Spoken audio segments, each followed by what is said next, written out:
ദൈവത്തെ സ്നേഹിക്കുന്ന നിങ്ങളുടെ ജീവിതത്തിൽ കടന്നു വരുന്ന സകല പ്രതിസന്ധികളും സകല പ്രശ്നങ്ങളും ദൈവം നന്മയാക്കി മാറ്റും.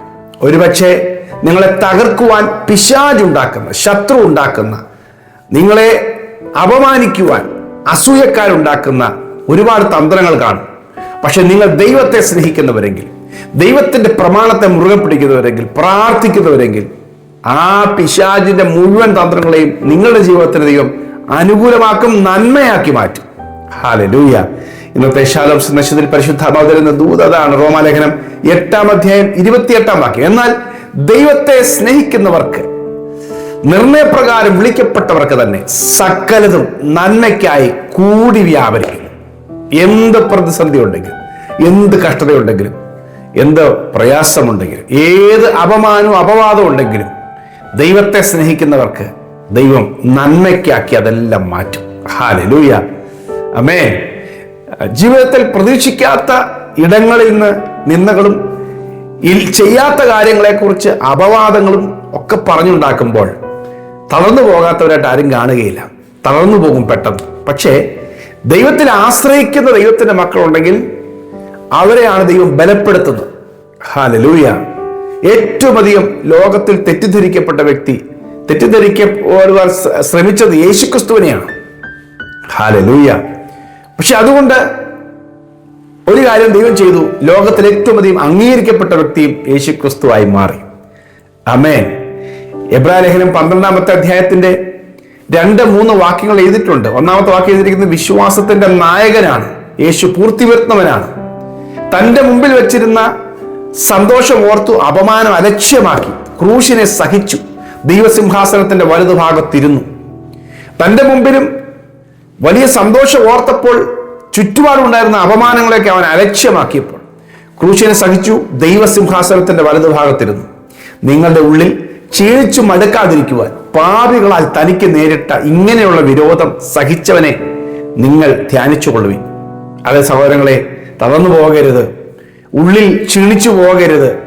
പാപികളാൽ നേരിട്ട ഇങ്ങനെ വിരോധം സഹിച്ചവനെ ധ്യാനിച്ചോണം. ഇല്ലെങ്കിൽ നമുക്ക് മുൻപോട്ട് പോകാൻ കഴിയുകയില്ല. ഹല്ലേലൂയ. ഒരുപാട് പേരും നിരാശപ്പെട്ട് ഇനി ഞാൻ ഒന്നിനുമില്ല, ഞാൻ ഒരു നന്മയ്ക്കുമില്ല, ഒരു നല്ലതിനുമില്ല, ചീത്തയ്ക്കുമില്ല എന്ന് പറഞ്ഞ് വീട്ടിലേക്ക് ഒതുങ്ങാറുണ്ട്. ഇല്ല, ദൈവത്തിന് നിങ്ങളെക്കുറിച്ച് വലിയ പദ്ധതിയുണ്ട്. മറ്റുള്ള ആരെങ്കിലും നിങ്ങളെക്കുറിച്ച് ഒരു അപവാദം പറയുമ്പോൾ നിങ്ങൾ ഒതുങ്ങുന്നവരാണെങ്കിൽ പിശാച് അത് തന്നെ ഉപയോഗിക്കും. ഏത് വിധത്തിലാണ് നിങ്ങൾ വീഴുന്നത്, ഏത് വിധത്തിലാണ് നിങ്ങൾ പുറകോട്ട് വലിയുന്നത്, ഏത് കാരണം ചൊല്ലിയാണ് നിങ്ങൾ പിന്മാറുന്നത് എന്ന് പിശാചിനെ അറിയാമെങ്കിൽ അവൻ അത് ഉപയോഗിക്കും. ഹല്ലേലൂയ. ആ സാഹചര്യങ്ങളെ നമ്മൾ മറികടക്കുന്നവരായിത്തീരണം. അതിനെ അതിജീവിക്കുവാൻ ദൈവത്തിന്റെ കരുത്തുണ്ടെങ്കിൽ ഈ പിശാചിന തന്ത്രങ്ങളൊക്കെ നമുക്ക് ജയിക്കണമെങ്കിൽ ദൈവത്തിന്റെ കരുത്ത് വേണം, ദൈവത്തിന്റെ കൃപ വേണം. ആ മേഖലയിൽ ജയിക്കണമെങ്കിൽ ചിലർ പറയും ഇന്ന പ്രശ്നം ഉണ്ടായിരുന്നു, ലോകത്തിൽ വേറെ ആരായിരുന്നെങ്കിലും അവരൊന്നെങ്കിൽ ആത്മഹത്യ ചെയ്തേനെ, അല്ലെ തകർന്നു പോയേനെ, ഞാനായതുകൊണ്ടാണ്. അതേ പ്രിയമുള്ളവരെ, ഓരോ ആളുകൾക്കും നേരിടുന്ന പ്രശ്നങ്ങൾ വ്യത്യസ്തമാണ്. അവിടെ നിങ്ങൾ ജീവിക്കുവാനും ജയിക്കുവാനും ഉള്ള കൃപയും കരുത്തും ദൈവം തരും. മറ്റൊരാൾ ചിന്തിക്കുമ്പോൾ അത്ര അത് അവർക്ക് ലഭിക്കില്ല. അതുകൊണ്ട് ദൈവം നിങ്ങൾക്ക് തക്ക സമയത്ത് ജയിക്കാനുള്ള കൃപ തരും. പിന്നീട് നിങ്ങൾ പറയും, ദൈവം അതെനിക്ക് നന്മയാക്കി മാറ്റി, ഞാൻ കഷ്ടതയിലായത് നിന്റെ ചട്ടങ്ങളെ പഠിക്കുവാൻ എനിക്ക് ഗുണമായെന്ന് ദാവീദ് പറയുന്നു. അപ്പൊ എനിക്ക് ലഭിച്ച പ്രതിസന്ധികൾ എനിക്ക് നന്മയ്ക്കാക്കി ദൈവം മാറ്റി. ഹല്ലേലൂയ.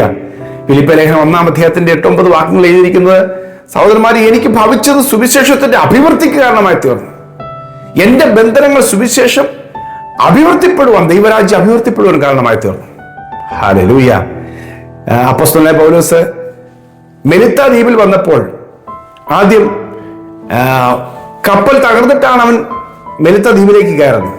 ഒരു കുറ്റവാളിയായിട്ടാണ് അവിടെ ഉള്ളവർ ഈ പൗലോസിനെ കാണുന്നത്. അവിടെ തീ കൂട്ടി ആളുകൾ ചൂട് കായുമ്പോൾ, അവിടെ തീ കായുന്ന സമയത്ത് ഒരു അണലി ഈ പൗലോസിന്റെ കയ്യിൽ കടിച്ചു തൂങ്ങി. ഉടനെ ആളുകൾ പറഞ്ഞു, കടലിൽ നിന്ന് രക്ഷപ്പെട്ടിട്ടും നീതിദേവി ഇവനെ ജീവിച്ചിരിക്കാൻ സമ്മതിക്കുന്നില്ല, ഇവൻ കൊലപാതകൻ, സത്യം. അപ്പോസ്തലപ്രവൃത്തി 28-ാം അധ്യായത്തിന്റെ 1 മുതലുള്ള വാക്യങ്ങളാണ് പറഞ്ഞത്. ഇവൻ കൊലപാതകൻ, സംശയമില്ല, അതുകൊണ്ടാണ് ഇവനെ പാമ്പ് കടിച്ചത്. അപ്പം ആളുകൾ നോക്കി നിൽക്കുകയാണ്. ഇപ്പൊ ഇവൻ വീർക്കും, ഇവൻ ചത്ത് വീഴും, ഇവര് പറഞ്ഞൊക്കെ ശരിയാ, നീതിദേവി ഇവരെ കൊല്ലാൻ പോവുകയാണ്. ഇവൻ എന്തോ വലിയ ദോഷം ചെയ്തിട്ട് വന്നിരിക്കുന്നതാണ്. നീതിയുടെ ദേവി ആയതുകൊണ്ട് ഇവനെ കൊല്ലാൻ പോവുകയാണ്. പക്ഷെ പൗലോസ് ആ ജന്തുവിനെ തീയിൽ കുടഞ്ഞു കളഞ്ഞു. ഭയപ്പെട്ടില്ല, തീയിൽ കുടഞ്ഞു കളഞ്ഞു. കുറെ നേരം നോക്കി നിന്നിട്ട് വീർക്കുകയോ ചത്തുവീഴുകയോ ഒന്നും ചെയ്തില്ല. മരിക്കുന്നില്ലെന്ന് കണ്ടപ്പോൾ അത്ഭുതമായി മാറി. കാരണം ഇങ്ങനെ ഒരു പാമ്പ് കടിച്ചിട്ട് മരിച്ചില്ല എന്ന് പറഞ്ഞാൽ അത് അതിലും വലിയ അത്ഭുതം, വലിയ അത്ഭുതം. മരിച്ചേയില്ല. പെട്ടെന്ന് ആളുകളെല്ലാം മനസ്സ് മാറി. അവർ പറഞ്ഞു, അയ്യോ ഇവനൊരു ദേവനാണ്, ഞങ്ങൾ തെറ്റായിട്ടാണ് പറഞ്ഞത്. മനസ്സ് മാറിക്കഴിഞ്ഞപ്പോൾ അവരൊക്കെ പൗലോസ് വിശ്വസിക്കുന്ന യേശുവിലേക്ക് വരുവാനിടയായി. പിന്നീട് പൗലോസിനെ വിടുന്നില്ല, ഇതൊരു ദേവനാണ്. ആ ദ്വീപിലെ പ്രമാണിയുടെ വീട്ടിൽ പോയി പ്രാർത്ഥിച്ച് ആ വീട്ടിൽ രോഗശാന്തി വരുത്തിയ അതിനുശേഷം ആളുകളെല്ലാം സമ്മാനം കൊണ്ട് കൊടുക്കുക. നോക്കി, ഒരു നിമിഷം കൊണ്ട് ജനത്തിന്റെ വായ അടച്ചത് എപ്പോഴാണെന്നറിയാമോ? അല്ലെങ്കിൽ അവർ വാക്ക് മാറ്റി എവിടാന്നറിയാമോ? ദൈവപ്രവൃത്തി കണ്ടപ്പോഴാണ്. പ്രിയമുള്ളവരെ, നാം ദൈവത്തിന്റെ ഭാഗത്ത് നിന്ന് അപമാനങ്ങളെ സ്വീകരിക്കാൻ തയ്യാറാണെങ്കിൽ ആ അപമാനങ്ങളൊക്കെ പിന്നീട് നമ്മുടെ അംഗീകാരങ്ങളായി മാറും. എല്ലാ കാലത്തും ഒരാളെ അപമാനിക്കാൻ പറ്റുകയില്ല. നമ്മൾ വിശ്വസ്തരായി നിന്നാൽ, ദൈവത്തിന്റെ ഹിതപ്രകാരം ദൈവത്തെ സ്നേഹിച്ച് നാം നിന്നാൽ, സമയമാകുമ്പോൾ നമ്മളെക്കുറിച്ചുള്ള തെറ്റിദ്ധാരണ ദൈവം മാറ്റും. നമ്മൾ ഏത് വിഷയത്തിലാണെങ്കിലും ഞാൻ പലരോടും പറയാറുണ്ട്, നിങ്ങൾ പ്രാർത്ഥിക്കുമ്പോൾ ദൈവത്തിനൊരു വഴിയുണ്ട്. ഇപ്പം ഞാനിപ്പം പറയുന്ന വിഷയം, ദേവദാസനെ ഇതൊന്നും എത്ര പ്രാർത്ഥിച്ചാലും മാറുന്നതല്ല, അല്ലെങ്കിൽ ഞാൻ എന്താ ചെയ്യേണ്ടതെന്ന് അറിയത്തില്ല, ഇതൊന്നും ഒരു പരിഹാരം ഉണ്ടാകാൻ പോകുന്നില്ല എന്ന് പറയുന്ന വിഷയത്തിൽ പ്രാർത്ഥന വർദ്ധിക്കുമ്പോൾ, കൂടുതൽ പ്രാർത്ഥിക്കുമ്പോൾ അത് പരിഹരിക്കാനുള്ള വഴി ദൈവമായിട്ട് തന്നെ ഉണ്ടാക്കും. അത് ഇടപെടുത്താനുള്ള കാര്യങ്ങളൊക്കെ ദൈവം ആളുകളെ ഇടപെടുത്തും. ആമേൻ.